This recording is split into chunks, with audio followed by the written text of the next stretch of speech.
Hallo liebe Monis und willkommen zu diesem Video. Heute schauen wir uns die einsame Wächterin von Raum und Zeit genauer an, Sailor Pluto oder auch Setsuna Meio. Ich hoffe, es gefällt euch.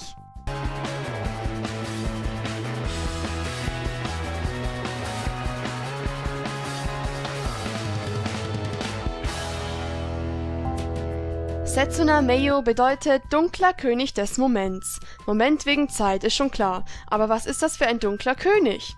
Damit ist Hades gemeint, der Gott der Unterwelt, aber zu dem kommen wir später noch. Das japanische Wort für Pluto ist Meiosei und das heißt Stern des dunklen Königs. Darin steckt natürlich wieder Setsunas Nachname. Aber was hat sie eigentlich mit der Unterwelt zu tun? Ich weiß nicht, ob das allen bewusst ist, aber sie sagt ja auch öfters, dass sie die Kriegerin der Unterwelt ist. Sie hat ja auch Attacken wie Dead Scream oder Pluto schickt das Feuer der Tiefe auf Deutsch. Ja, die spielen halt auch auf die Unterwelt an. Außerdem ist ihr Outfit schwarz. Und in einigen Musical-Songs fällt bei ihr auch öfters mal der Name Hades. Und da heißt es sogar, dass Raum und Zeito hätte etwas mit der Unterwelt zu tun. Ihr Talisman, der Garnet Orb, spielt wieder auf die 3 japanischen Schätze an, Spiegel, Schwert und Krummjuwel. Auch wenn es jetzt nicht unbedingt ein Krummjuwel ist. So, kommen wir zum römischen Gott der Unterwelt, Pluton bzw. Pluto oder im Griechischen Hades. Seine Brüder sind Jupiter und Neptun und wie ich letztes Mal gesagt habe, die 3 haben ausgelost und Hades hat die Unterwelt bekommen. Er wird auch manchmal gleichgesetzt mit Plutos, dem Gott der Reichtümer, die aus der Erde kommen, obwohl die eigentlich gar nicht so viel miteinander zu tun haben.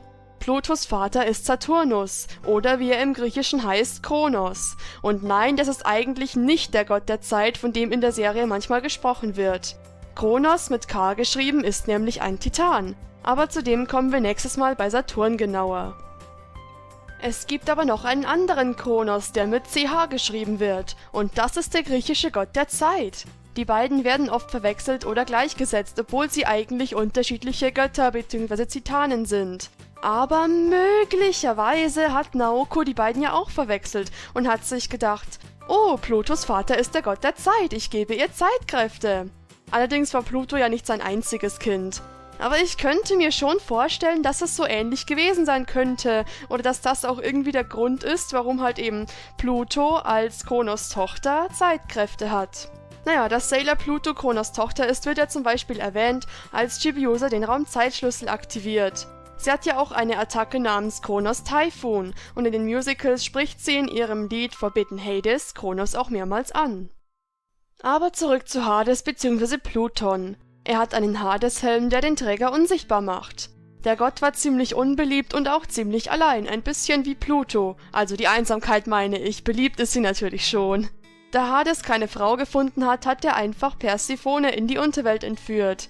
Mit ihrer Mutter hat er dann aber ausgehandelt, dass sie jeweils ein halbes Jahr bei ihm bleiben muss und dann ein halbes Jahr wieder nach oben darf. So, kommen wir nun zum Planeten Pluto, der heute aber leider nur noch als Zwergplanet gilt. Aber seien wir mal ehrlich, für Sailor Moon Fans wird sie immer ein Planet bleiben. Der Pluto hat 5 Monde. Nach einem davon ist ihr Schloss benannt, das Charon Castle oder wie man das auch immer aussprechen mag.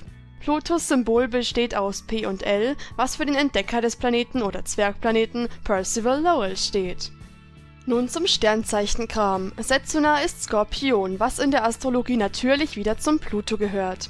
Folgende Eigenschaften werden diesem Sternzeichen zugeschrieben: Fleiß, Zielstrebigkeit, Willensstärke, Misstrauen, Kompromisslosigkeit, Rechthaberei, tiefgründig, loyal, analytisch und hingebungsvoll.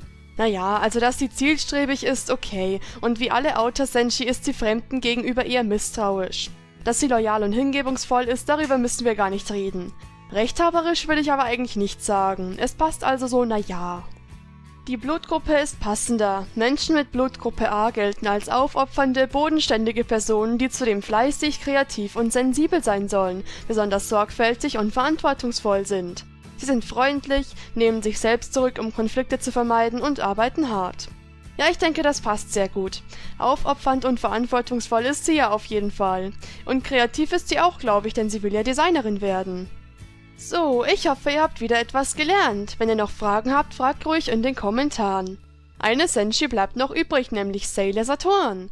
Und bis dahin sage ich ciao, einen schönen Tag noch, eure Sailor Cat.